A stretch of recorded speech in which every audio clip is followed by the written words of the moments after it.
Well, yeah, reality calls. I've had a wonderful time here at Lake Ouachita and the Blakely Mountain Dam, and hang on. And to be very frank about it,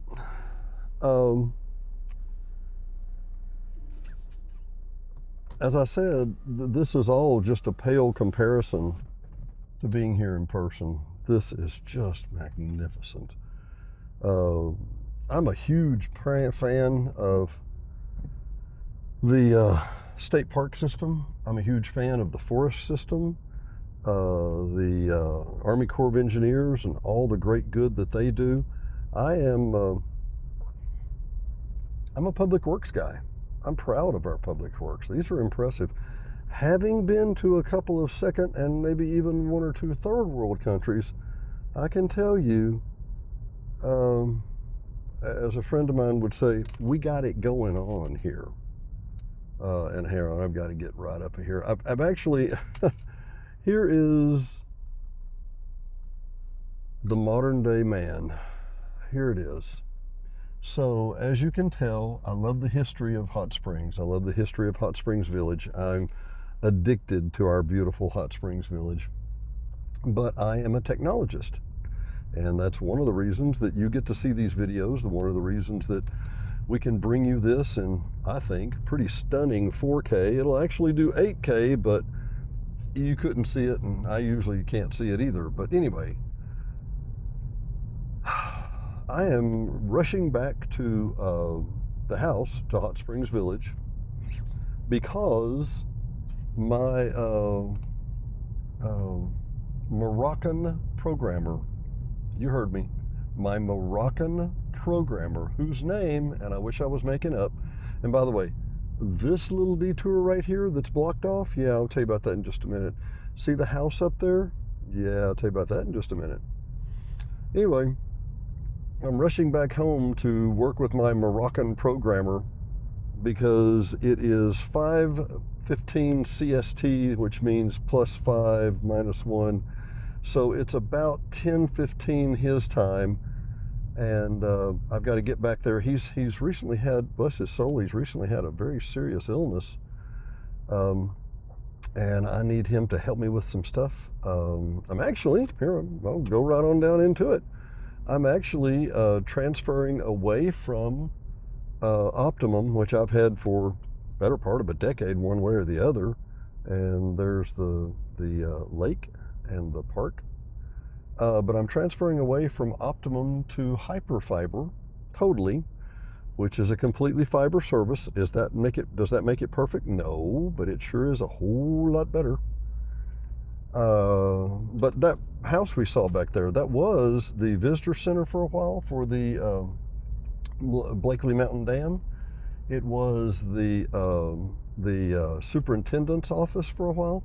And by the way, this little park that I showed you on the way in, yeah, where is it at? Oh, no, it's over there. I don't know that I can show you right now.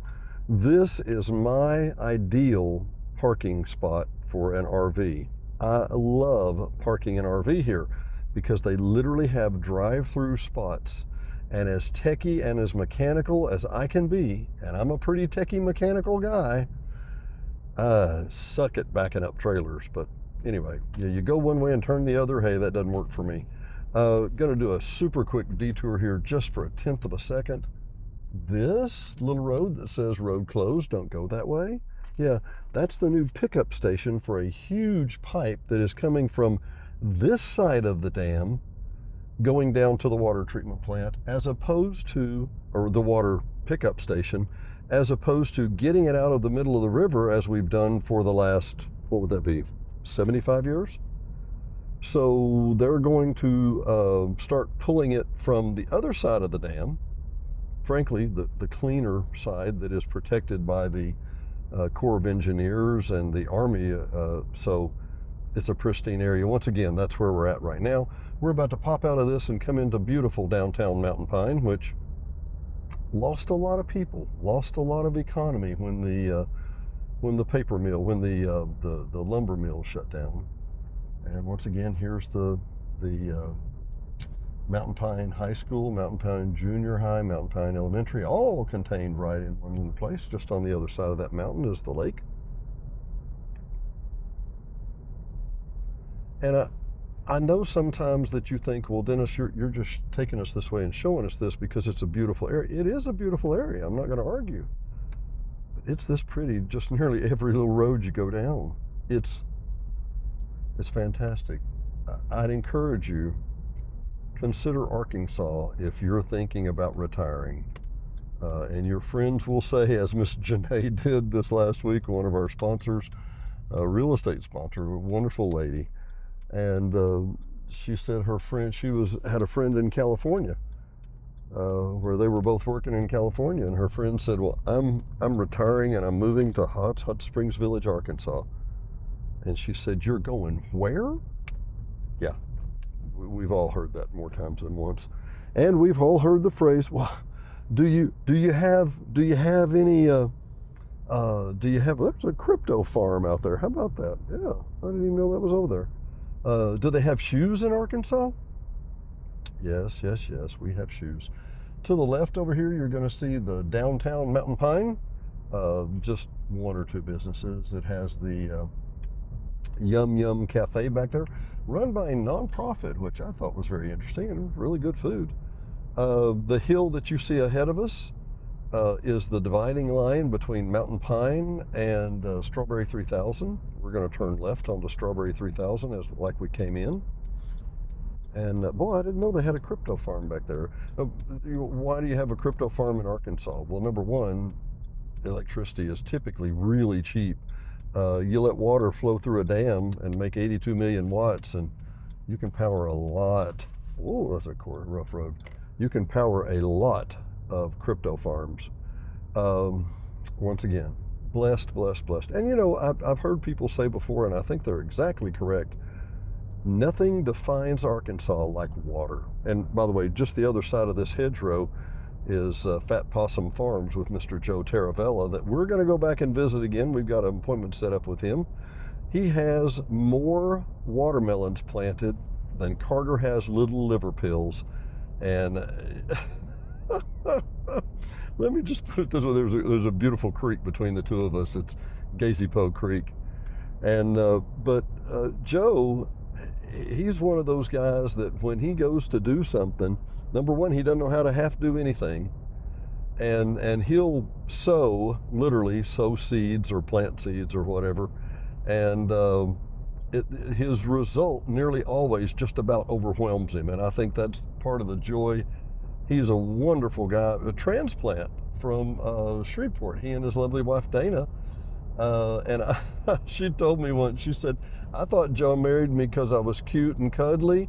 And she said, no, come to find out, I had a strong back and I wasn't afraid to work. That was Dana Taravella's quote. So, like I say, just over on the other side of that little hill right there, or that meadow. And Joe, what did he say? I think he said he planted 300 watermelon seeds, and he's put them 5 feet apart, and oh sweet Lord above, he's gonna have probably between 2,000 and 2,500. He might have as many as 3,000 watermelons. You heard me. He has a mill. He has an old-timey mill where he cuts up gorgeous cedar logs. He'll take these cedar logs, slice them up into slices, and he'll rush up with the camera and put the camera right in front of it. And you're thinking, okay, well, what are we doing here? Why are we looking at a piece of wood? Yeah, it's pretty, it's beautiful, it's got great grain.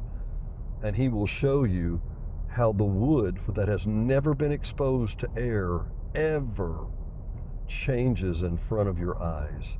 It's fascinating, absolutely fascinating. So I love the barn here. I don't love the storage units here, but I love the barn here.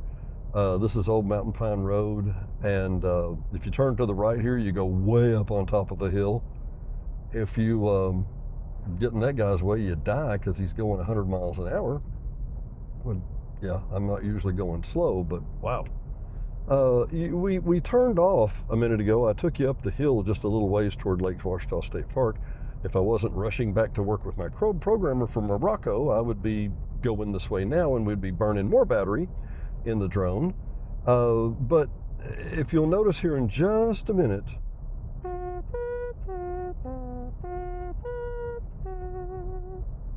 y'all are really patient people. I appreciate you waiting a moment. Beautiful new home this guy built. I thought it was going to be a church for quite a while. But anyway, like I said, it's right along the side of that creek, which makes me a little nervous. We went up the side of this hill just a minute ago. We went up toward the Lake Ouachita State Park.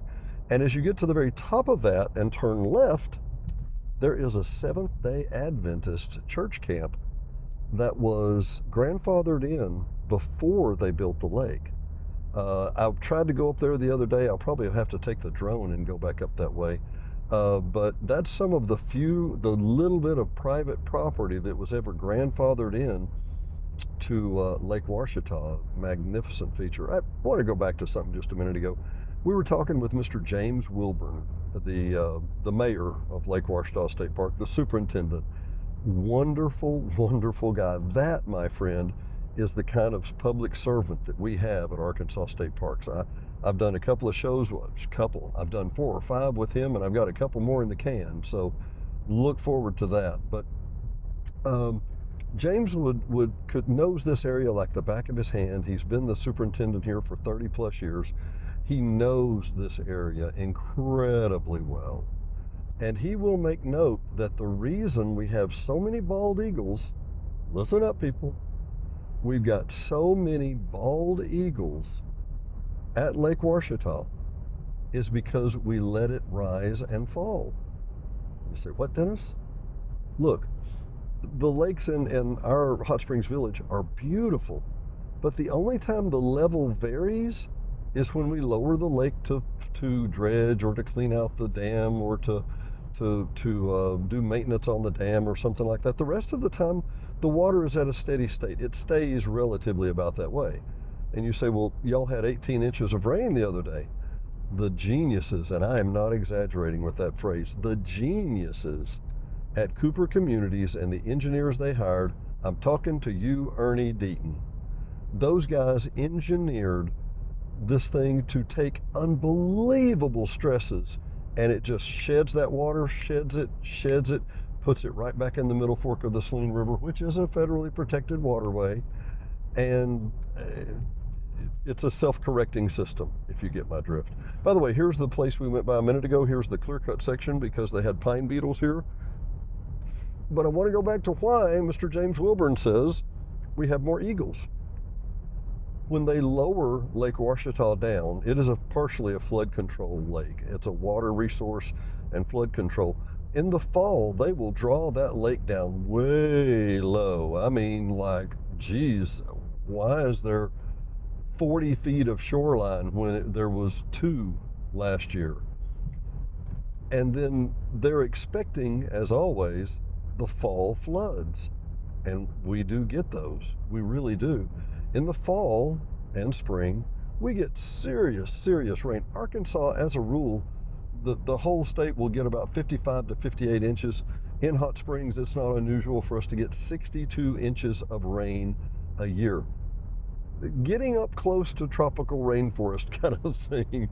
I mean, that's why it's so stinking green here. Everybody will tell you that's tried to grow something here.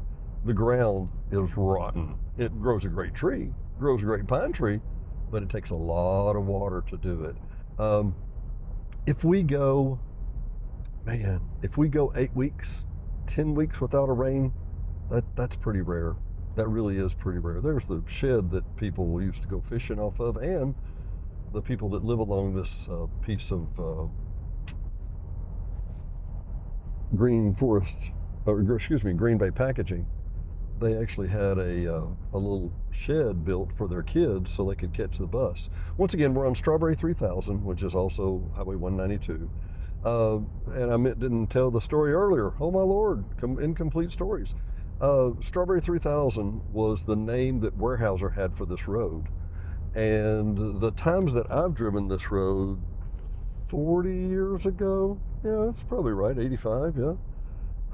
It had patches that were rough, and I mean rough, like semi-gravel, barely paved, some gravel, blah, blah, blah, blah, blah. The fine folks at Weyerhaeuser, smart people, they agreed to go in with the state and pave this and turn it into a state highway on one condition, two conditions, one in each part actually, and that is that the fine folks at the state highway department would maintain this road, which is a significant expense because they planned on running logging trucks up and down through here, as they do. And then the fine folks at Weyerhaeuser deeded the land over to the state. I mean, why is the state going to help pave something they don't own? Hello, right? Again, we're in the very foothills. We're in the southernmost part of the Ouachita National Forest and the Green Bay packaging. This is Green Bay packaging right here. You can tell because it's more of a monoculture, although they're doing a pretty good job of buffering that, and they know you just can't plant solid pine trees everywhere. It's just not healthy. You got to have a little diversity in there somewhere. But the deer in this area, oh my Lord, it's not unusual to see 5, 6, 8. I've seen as many as 14 deer on this road. And this is also one of the areas we're just north and west of the main gate of the village. And this is also one of the areas where you're going to see some bear. That's not unusual at all. This time, late spring, maybe that's what time the last 2 years we had a bear in the village. And he was just a young adolescent. He was looking around for berries and dog food and whatever else he could find. Sweet bear, the foliage started growing and started coming up, and he was gone. He wasn't interested. Once again, Boys and Girls Club here to the left. The fine folks at St. Vincent's run a senior center here, the McCauley Center, where they do Meals on Wheels and they do free lunch meals. The Lord's work, I promise. Wisconsin Kramer Wisconsin cheese, great. When they moved in, and Dr. Wayne Scott with the dentist over here, when Wisconsin cheese moved in, I thought, okay, come on. They have two worldwide facilities, one in Hot Springs Village, Arkansas, and the other one in Wisconsin. Interesting, right? Yeah. Fact of the matter is, these are wonderful people. They ship it down from Wisconsin, and I was beginning to wonder. I was concerned that they would have a problem. A cheese place outside of a town of 16,000, 18,000 people. Maybe. It seemed to be doing quite well. The beautiful tower here, designed by Fay Jones, a student of Frank Lloyd Wright. You can maybe see that. I'll drop some drone footage in there in a minute. This whole front gate, as I told Mr. James Wilburn, the superintendent of Lake Ouachita State Park, this whole area, this whole end, see the building there? What's an old bank building actually. This entrance, all of this was designed to mimic a national park.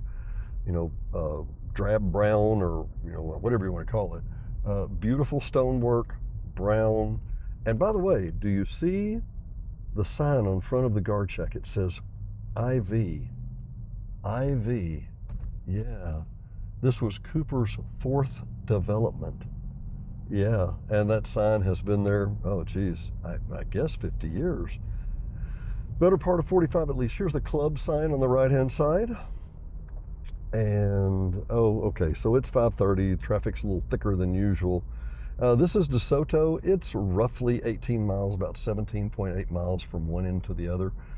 This is the absolute oldest end. This is the part that they began with Dirk's Timber Company, and about 6 months later, Dirk's Timber Company sold out to Weyerhaeuser. That's worldwide or nationally. And Dirk's, which had over 1 million acres at that time, sold all that over to Weyerhaeuser, and man, what a deal. And by the way, you can see the DeSoto golf course here to the left, barely, but you'll see it here in just a minute a little better. But Dirks and Cooper, man, savvy business people, made this road. See how big this road is? This road's been about this wide since the day it was made. They knew this would be the thoroughfare. They knew.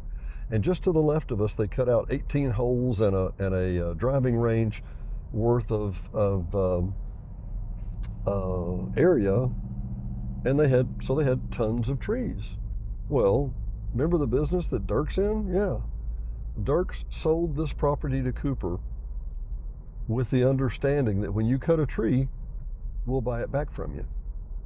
So all of this land, all of this timber that was cut through here went right back out the gate, went down to the Mountain Pine Farm and got harvested, became part of the story. Coming up on the pickleball court, that's why we're going 30 miles an hour. That's why some people grumble in through this part. I don't mind, it's not that bad. The swimming pool's just here to the left. And by the way, we came by El Padrino back there by the Sonic, and because they're kind of lower down, a little recessed there. You didn't see it, but it is, my friends, Taco Tuesday. And if I'm not mistaken, I think kids eat free. And the rest of the time, we'll go there on a Friday afternoon or a Saturday evening or something. And, you know, there's 15, 20, 25 cars in the parking lot. And they've probably got 85 parking places and overflow. Well, why do they need so many? For Tuesday nights. Yeah, oh, by the way, hint, hint, wink, wink. It's cash only on Tuesdays. Did I mention that? It's just cash only. Yeah. Interesting, right? Coming up to DeSoto Courts here on the left, one of my favorite babies. I say that because I am the president of the Hot Springs Village Townhome Owners Association, 944 units here in Hot Springs Village that are townhomes. Probably some of the most affordable housing. If you look right over there, you can see the new signs that we put up. This is the four-way stop that is more congested than you know. You say a lot of traffic, Dennis? No. There's 151 townhouses just to the right of me. To the left of me is the radio station, the El Jimadores restaurant. Here are the marinas to the left, the Waypoint, the Los Logos timeshares, 1, 2, and 3 are to the left. The hiking trails are down that way. It's a very dense center, but you wouldn't know it because you and I are standing at beautiful trees. Another THA sign, you see there, the Castellon Subdivision Courts. We have a home in there. A rental, I should say. And this is probably, we're going to have to turn off here at the 3-mile mark, but this is probably what you need to understand that the DeSoto Avenue looks like. It looks like this. It's pretty stinking gorgeous. It really is. These are the power lines, I think partly owned by Entergy. I think Entergy runs some of these. The Arkansas Rural Electric Cooperatives service part of the village, and then part of the village is serviced by Cooper. Just on the other side of the lake there to the right, or to the left, I'll try and spin over that way. But over there on the power lines on the left-hand side, that is 15 Torre del Mar. That's a townhouse that Diana and I have literally been blessed to be able to purchase and share as a rental. It is a beautiful place. We call it the 270-degree view because you literally have a view from the point out 3 directions. And this is Sierra Drive. Beautiful location with the hanging over trees. I love this. Love this, love this, love this. One of my fears is that someday they're going to come down here and clear this. The POA does own the land on both sides here.